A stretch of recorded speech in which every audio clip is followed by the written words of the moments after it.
সুরমা জোনের খেলায় জয় পেয়েছে হবিগঞ্জ এবং সিলেট ও নরসিংদী অনূর্ধ্ব-17 দলের খেলা গড়িয়েছে গোলশূন্য ড্রয়ে।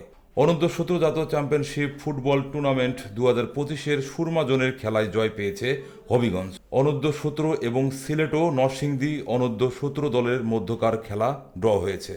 অনূর্ধ্ব-17 জাতীয় চ্যাম্পিয়নশিপ ফুটবল টুর্নামেন্ট 2025-এর সুরমা জোনের খেলায় জয় পেয়েছে হবিগঞ্জ।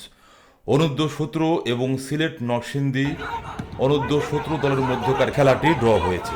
বাংলাদেশ ফুটবল ফেডারেশন আয়োজনে এই সিলেট জেলা ক্রীড়া সংস্থার সার্বিক সহযোগিতায় রোববার সিলেট বিভাগীয় ক্রীড়া কমপ্লেক্স মাঠে ম্যাচগুলো অনুষ্ঠিত হয়।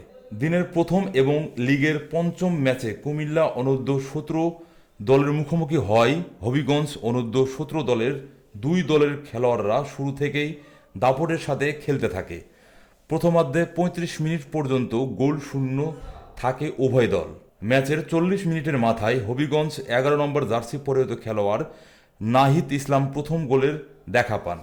প্রথমার্ধে খেলা শেষ হওয়ার আগে আবারও নাহিদ ইসলাম গোল করলে 2-0 গোলের ব্যবধানে এগিয়ে যায় হবিগঞ্জ অনূর্ধ্ব-17 দল। প্রথমার্ধে খেলা শেষ হওয়ার আগে আবারও নাহিদ ইসলাম গোল করলে 2-0 গোলের ব্যবধানে এগিয়ে যায় হবিগঞ্জ অনূর্ধ্ব-17 দল।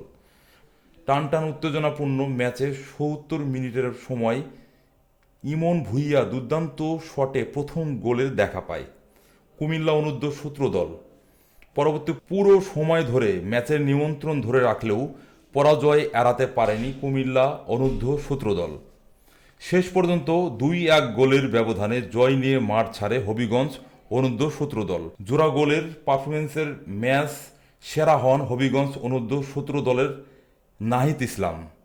এদিকে দিনের দ্বিতীয় এবং লিগের ষষ্ঠ ম্যাচে স্বাগতিক সিলেট অনূর্ধ্ব-17 দলের মুখোমুখি হয় নরসিংদী অনূর্ধ্ব-17 দল। সিলেট অনূর্ধ্ব-17 দল এবং নরসিংদী অনূর্ধ্ব-17 দল নির্ধারিত 90 মিনিট খেললেও কেউ গোল করতে পারেননি।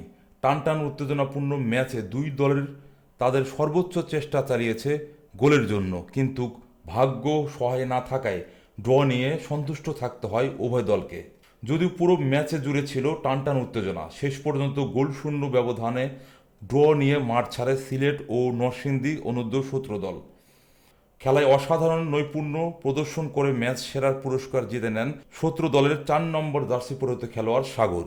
পুরো খেলায় মিডিয়া পার্টনার হিসেবে রয়েছে স্যাটেলাইট টেলিভিশন চ্যানেল এস।